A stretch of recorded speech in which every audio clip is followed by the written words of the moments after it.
Hello ma'am, ngasi di ma'am na hanjan thyroid ki video ma sembiro ha no ngasi di mo puno lakjare ma'am na sudum thumbnail lo do so yana khangbira ma gani na ko thyroid che koi ki miyoi bada chang da ba ya da organ na mane ba ko koi ki bata shape oi ba organ hai ta koi sigi ngaksham je le ado thyroid ki ma je picture ga so ma gi topic si yam tin ba so re ba ko ado no ai gi ngasi ki 6-7 minute ki video si dai da ma'am da comment oi ba ma'am na khangbada kana ga da ba hai ta ko ado umba matangi oi na dum lokat charake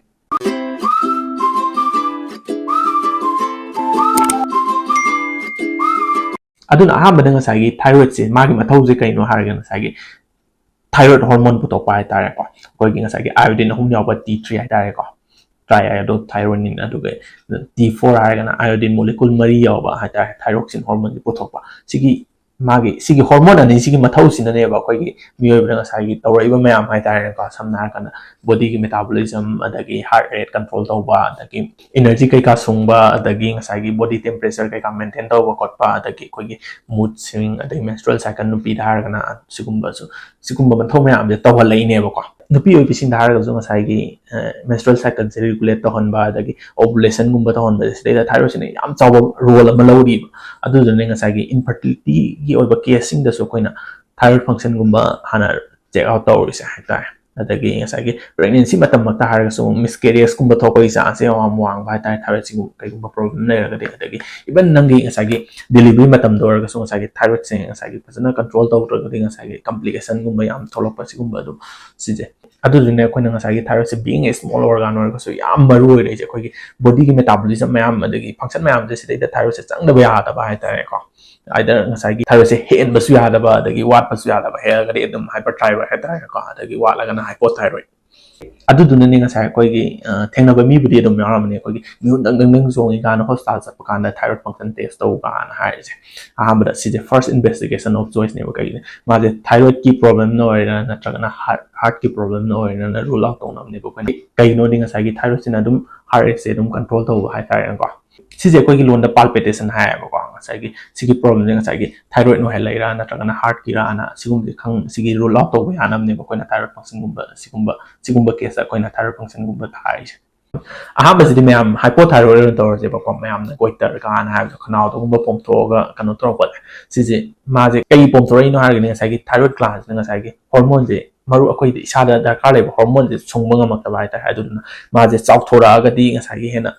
stimulate tawra ga hena hormone je sungak nam ne ma chau thora je samna har kana machine machana sungbo budi machine chawbuna sungmane hena yamna thoida na ko adu sa mana ngai gi akoi gi isa je da darkar le hormone me am sungba ngamak ta bai ta adu ngai gi stimulate TSS kai ka si ne stimulate tawra ngai gi thyroid gland chau thora ga akoi gi hena sungak na bu hona rak ba hai ta sidagi chau thora ne ba ko ngasagi hypothyroid na ba min je kai kai symptoms se la kani har di isa da sok tha bai ta ko fatigue adagi weight gain hai ta ko isa je isagi weight gain tor pai ta even if kai ta low appetite or ga saning thang bu pok to so sai weight gain gum tor pa adagi colon intolerance hai ta ko aing ba kham ngam ta ba adagi nupi wo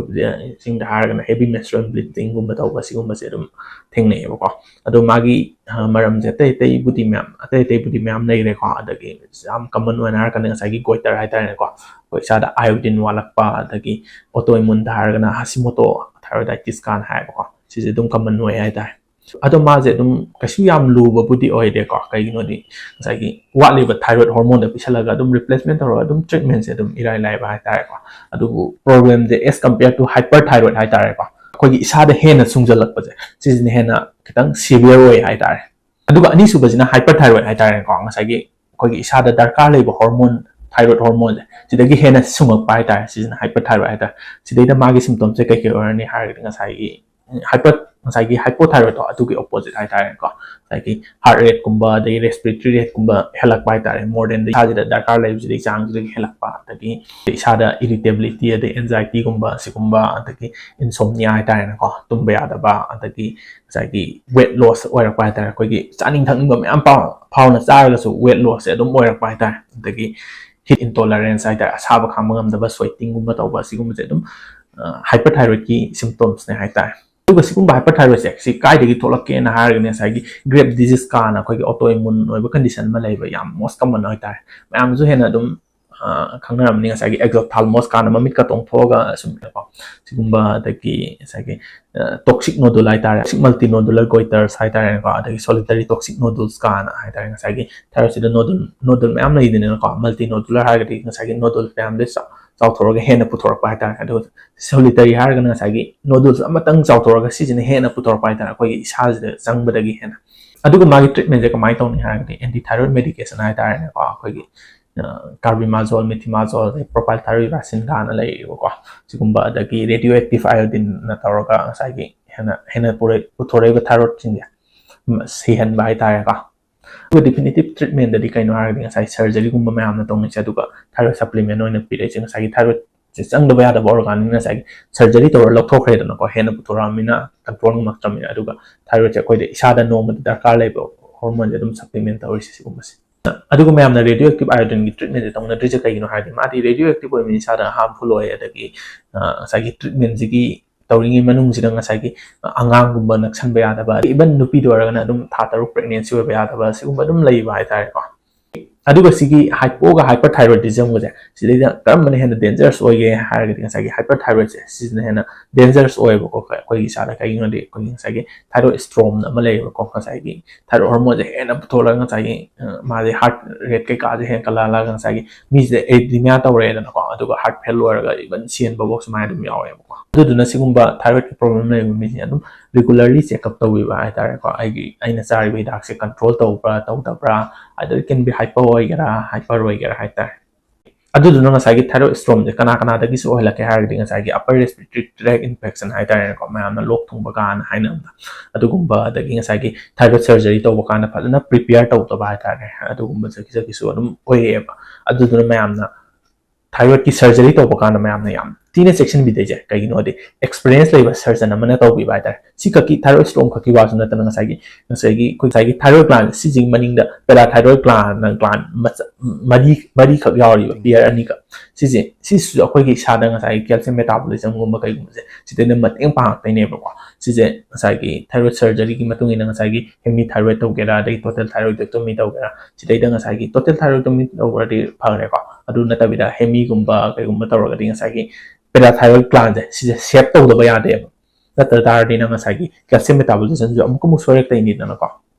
अदु दोखोइना doctor the खक्सु ताइनबसु यादे कईनो दि ngasai direct ओइना prominent ओइना उबा gland नतेबको कोइगी सुम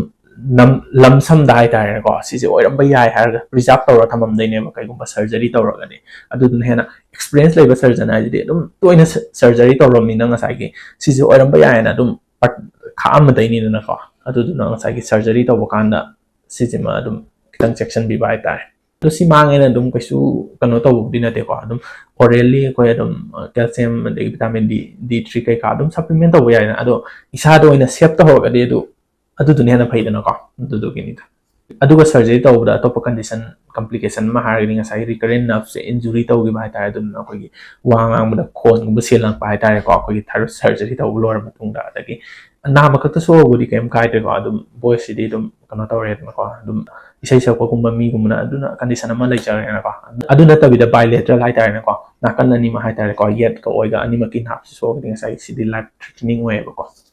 अदुगा thyroid की surgery से वांस तौरे हायना अमुक सोइरेना अमुक हलक तौ कान माजि याम डिफिकल्ट ओइबा फाइब्रोसिस कई का तौरमगा अदुदुना ngasai कोइगी थायराइड फंक्शन दी टेस्ट तौरे अदो डॉक्टर चत्रकसु कमाइना येंगनी हारगनि ngasai कोइना थायराइड फंक्शन टेस्ट तौ कालदा टेस्ट मकल होम थाने बको T3 हाइबमने 3T4 हाइबमने अदगी TSH हाइबमने सी होम जे दुम थारमगने बको मैमाना टेस्ट तौगी बै लेरते दुम पुथो येंबियो बको अदो कईगुंबा सिदैदा सी वैल्यू होम जी येंगदैनेबा T3 T4 गा T3 T4 जे हेंकले हारगदि नंग हाइपरथायराइड ओइने बको अदुगा हंदरे हारगना hypothyroid ने बको अदुगा ngasai hyperthyroid adagi hypothyroid se sije lakta early stage haitare ko subclinical stage ama lei bako sije sidai di kamai tawni haraga ngasai early stage subclinical sidai adum T3 ga T4 ga value di adum normal leram dene ba aduga TSH se sida sanaram dene ba ngasai nangi hyper oraga di ngasai TSH ki value je handaram dene ba kai gono di ngasai nangi gland sing ngasai isada helaga leiramina ngasai handana putok chana ba ngasai TSH se stimulate tawse handana ba na handara leiramne ba aduga hypo da ding ngasai isada ngasai hormone je watlaga leire khalamina ngasai hena stimulate tawna ba na henkalam daine ba सिजिननेबा अइना ngasai mamangda hypothyroid tadi si gland ke ka sauktori haidong sagi overstimulate tawri ne ko tagi normal routine checkup kumba tawba kana sigumba subclinical stage ta thengnara ga dinga ngasai complication mayam le sidagi adum ngak toy haidare kaino di early treatment ta hoba sino ko ngasai complication tholo mayam sidagi loi ngak thok taini dana ko aduga food habit makta harasu ngasai nang hypothyroid tadi ngasai coffee gumba kai gumba sigi brassicasi family si avoid tawbiba adagi alcohol gumba kai gumba haidare ko maruina adagi hyper da nang ngasai thum yamna chabi da kai no di iodine hena yarmi iodine sina kano tok taini na ko adagi nangi processed food gumba kai no di ngasai processed food haiji makta ngasai sol se dum preservative oina seasonai ni na ko sigum je dum handana chabi ba si jo dum sikaki wana te ko sol hena cha dum diabetes hypertension level patient dum sigum je dum handana chabi ba ta ko like caffeine gumbai cha dum handa ba sigum se mangai aduga mayam 30k yobaina aigi site tagi pipa sawati na bi boy macha ama tau jage na haje ba adu sigi videos da like adai comment adum tausan biramo isa isa na pamba comment am dum isan biramo kai no di hang computer dai lottery ot pa kan su ngai na bai ta ai di yam chauna su to ngam jade kai no di ai bu nu fi video na ai support video na yeng bari ba viewers sing dai jar sano ga na advertise ai ta ko ai isa gi khara nungai na ba ne mu ta mai taw su kano taw ta sina si wari adom mayam si di video sin nungai kan biragadi like amadi comment section biro mo mayam si di bye bye